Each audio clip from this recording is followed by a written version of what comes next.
दिल्ली में बाबा का ढाबा चला रहे बुजुर्ग दंपति की मदद के लिए दिल्ली के लोग सामने आए तो वहीं आगरा के लोगों को भी सामने आना चाहिए और शासन प्रशासन को भी सरकारी योजनाओं का लाभ इस बुजुर्ग महिला को देना चाहिए। इस सबके बीच एक बड़ी खबर आपको बता दें, इमरती देवी पर दिए विवादास्पद बयान के लिए राष्ट्रीय महिला आयोग ने कांग्रेस नेता कमलनाथ को नोटिस जारी कर जवाब मांगा है। राष्ट्रीय महिला आयोग ने कमलनाथ के बयान को दुर्भाग्यपूर्ण और अपमानजनक करार दिया और साथ ही महिला आयोग ने चुनाव आयोग से भी इस मामले पर संज्ञान लेने के लिए कहा है।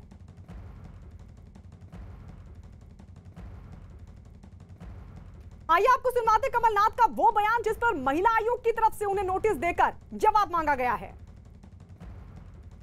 सुरेश राजे जी हमारे उम्मीदवार हैं, सरल स्वभाव के, सीधे साधे हैं। ये तो करेंगे, ये उसके जैसे नहीं है। क्या उसका नाम जो मैं क्या उसका नाम लूं?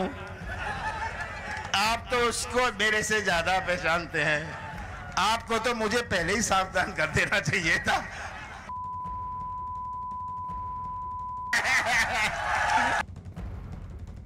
पूर्व सीएम कमलनाथ के इमरती देवी पर दिए विवादास्पद बयान पर केंद्रीय मंत्री स्मृति ईरानी ने गांधी परिवार को आड़े हाथों लिया। कांग्रेस पर महिलाओं के अपमान का आरोप लगाते हुए गांधी परिवार से स्मृति ईरानी ने पूछा कि इस मामले में गांधी परिवार अब तक चुप क्यों है। आज देश की राजनीति में मध्य प्रदेश के कांग्रेस के नेताओं की जब चर्चा होती है तब एक और दिग्विजय सिंह जी ने जब टंच माल का इस्तेमाल किया था और आज कमलनाथ जी ने, मैं तो स्तब्ध हूँ कि गांधी परिवार को क्यों सांप सूंघ गया है। क्यों उन्हें दिखाई नहीं देता कि उनके वरिष्ठ नेता इस प्रकार से राजनीति में मेहनत करती हुई और विशेषतः गरीब परिवार से उत्पन्न हुई महिला का इस प्रकार से तिरस्कार करना और जिस प्रकार से उस सभा में कांग्रेस के पुरुष कार्यकर्ता ठहाके लगा रहे थे, कमलनाथ को प्रोत्साहित कर रहे थे, अपने आप में दिखाता है कि कांग्रेस पार्टी का संस्कार कितना निम्न स्तर का है।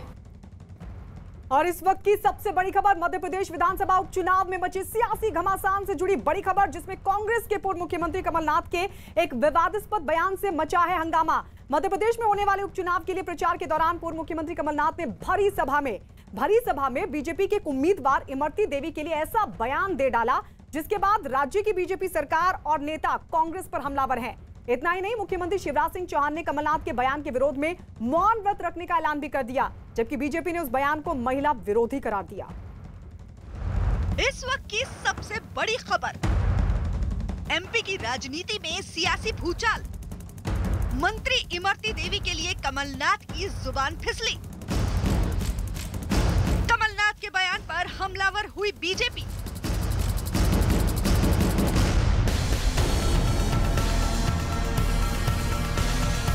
मध्य प्रदेश में होने वाले विधानसभा उपचुनाव का प्रचार चरम पर है, जिसमें कांग्रेस और बीजेपी दोनों ही अपने उम्मीदवारों के लिए वोट मांगने की खातिर मैदान में उतर गए हैं। इसी बीच कमलनाथ ग्वालियर जिले के डबरा पहुंचे और कांग्रेस के उम्मीदवार के लिए जनता से वोट मांगने लगे, लेकिन अपने उम्मीदवार की तुलना बीजेपी के उम्मीदवार इमरती देवी से करते करते वो उनके लिए कुछ ऐसा कह गए जिसने मध्य प्रदेश में सियासी भूचाल ला दिया।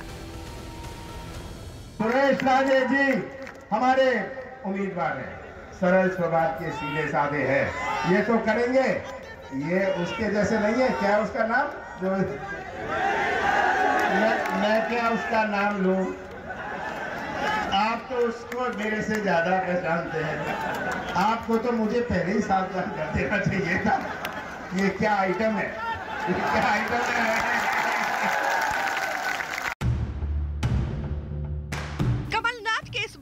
इमरती देवी ने भी नाराजगी जाहिर की और सोनिया गांधी से कमलनाथ को कांग्रेस से बाहर निकाल दिए जाने की मांग तक कर डाली। इमरती देवी ने कमलनाथ के बयान को सार्वजनिक तौर पर किया गया अपना अपमान बताया और फपक फपक कर रो पड़ी।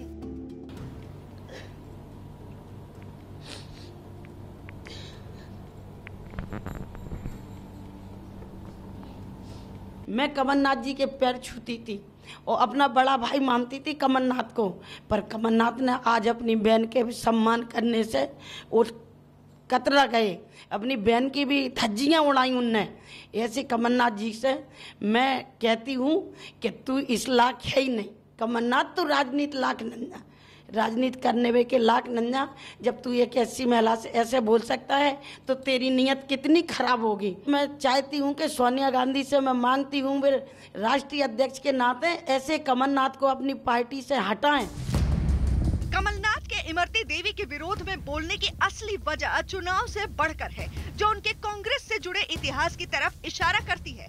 इमरती देवी मध्य प्रदेश की वर्तमान सरकार में महिला एवं बाल विकास मंत्री हैं और उपचुनाव में ग्वालियर की डबरा सीट से बीजेपी की उम्मीदवार हैं। सिंधिया के वफादार समर्थकों में गिनी जाने वाली इमरती देवी तब चर्चा में आई जब वो कांग्रेस के 22 विधायकों के साथ विधानसभा से इस्तीफा देकर बीजेपी में शामिल हो गईं और इसी वजह से कांग्रेस की कमलनाथ सरकार 20 मार्च को गिर गई थी।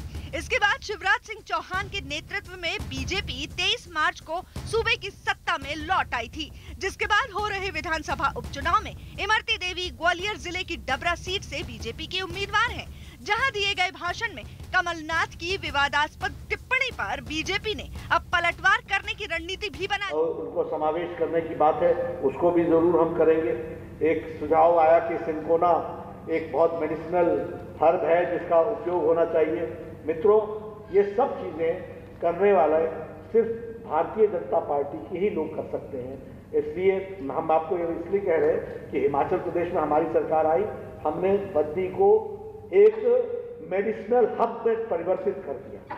उसी तरीके से हमारी सरकार आएगी तो हम यहाँ भी एक मेडिसिनल हब बनाएंगे और हर्ब्स के साथ साथ और बाकी चीज़ों को भी उसमें ज़रूर रखेंगे। इस बात को हम आगे करने वाले हैं, ये हम आपको बताना चाहते हैं। रेलवेज के बारे में चर्चा हुई है। आज ही सवेरे मेरी बात भी हुई थी रेल मंत्री से, और क्योंकि मेरे पास आपके डिमांड, आपकी जो चार्टर था वो आया था जिसमें आप लोगों ने अलग अलग तरीके से सारी बातें रखी थी।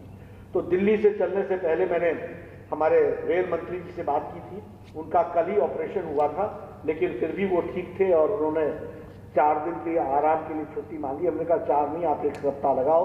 तो वो रेलवेज के सिलसिले में उन्होंने बातचीत की। तो हमारी बात उनके साथ तय हुई है कि अभी विजयदशमी के बाद हमारे सारे जो सांसद हैं उत्तर बंगाल के, ये सभी के साथ पीयूष जी के साथ बैठेंगे और उत्तर भारत के, उत्तर बंगाल के जो रेलवे की समस्याएं हैं वो सारी की सारी पूरी की जाएंगी। इसको भी हम आपको विश्वास मानते हैं। इसलिए मैं बड़े कॉन्फिडेंस के साथ इस बात को कह सकता हूं कि जो आप समाज के लोगों की समस्याएं हैं उसको पूरा करना हमारी जिम्मेवारी है, उसको हम पूरा करेंगे। मुख्य धारा में आप सबको लाने के लिए जो भी आवश्यक है और जो जो चीज़ें रही हैं उसको पूरा करेंगे। आज जो आपके सुझाव आए हैं उसको भी हम स्टडी करेंगे, उसके लिए हम साइंटिफिक स्टडी करके सारी एक होलिस्टिक पैकेज बना करके हम पूरा करेंगे, एक कॉम्प्रिहेंसिव पैकेज बना करके पूरा करेंगे। लेकिन मैं आपको इस बात का विश्वास दिलाना चाहता हूँ जो मैंने पहले कहा कि बहुत सी चीज़ें यहाँ के वर्तमान सरकार के कारण खटाई में पड़ी हुई है, उनके कारण दबाया गया है। उन्होंने यहाँ भी सभी समाज को, देखो आज मेरे पास जानकारियां हैं, सभी समाज को तोड़ने का उन्होंने काम पकड़ा है। सभी यहाँ अप्रोच किया गया, किसी संगठन को पैसे देने का प्रयास, प्रलोभन किया गया, किसी को कहा गया कि तुम इस डिमांड को छोड़ दो, किसी को कहा गया कि तुम इस डिमांड को उठाओ, किसी को कहा गया कि बताओ तुम्हारे लिए हम ये कर देते हैं, तुम इनसे अलग हट जाओ। ये सब हुआ है कि नहीं हुआ? हुआ है कि नहीं हुआ? ये वो लोग करते हैं जो जान जाते हैं, पूरे 4 साल आपका दमन करते हैं और चुनाव के 5वें साल में लुभावने नारे देते हैं। ये है टीएमसी। और बीजेपी वो है जो कहती है वो करके देती है, उसको पूरा करती है, वो समाज को जोड़ती है, टीएमसी समाज को तोड़ती है। हम लोग सबको साथ लेकर के चलते हैं, सबका विकास करने का प्रयास करते हैं, सबको विश्वास में लेते हैं। वो लोग तोड़ करके, समाज को बांट करके वोट बैंक की राजनीति करते हैं। और वोट बैंक की अब आपने देखा होगा हिंदू समाज के प्रति कितना आघात ममता जी की सरकार ने इतने समय तक रखा। अब जब समझ में आ गया कि हमारे को इसमें नुकसान हो रहा है तो हर समाज को अब जोड़ने के लिए किसी तरीके से उनको फुसलाने का प्रयास हो रहा है कि नहीं हो रहा है? तो आपने याद रखना, ये सब लोग वो हैं जो सिर्फ वोट बैंक की राजनीति करते हैं, सिर्फ सत्ता में बैठने के लिए राजनीति करते हैं, सेवा करने के लिए नहीं करते हैं। और भारतीय जनता पार्टी लोगों की सेवा करने के लिए राजनीति करती है, सेवा करने के लिए आगे बढ़ती है। इसलिए उसका साथ देना आपकी भी जिम्मेवारी है और हमारी जिम्मेवारी है कि आपको साथ लेकर चल करके हम मुख्य धारा में शामिल होते हुए देश को आगे ले जाएं और मजबूत बनाएं, उसके लिए काम करें। आपने मेरी बात सुनी, आपका धन्यवाद भी देता हूं और मैं आयोजकों को बधाई देता हूं जिन्होंने इतने कम समय में मुझे सभी समाज के लोगों की बात सुनने का मौका दिया, अवसर दिया, समझने का मौका दिया। मैं विश्वास दिलाता हूं आपको कि भारतीय जनता पार्टी आपके साथ हमेशा खड़ी रहेगी और कंधे से कंधा मिलाकर आपकी समस्याओं को हम निर्णायक मोड़ तक ले जाकर के समाधान करेंगे। इस बात का आपको विश्वास दिलाता हूं। आपने मेरी बात की, आपका बहुत बहुत धन्यवाद।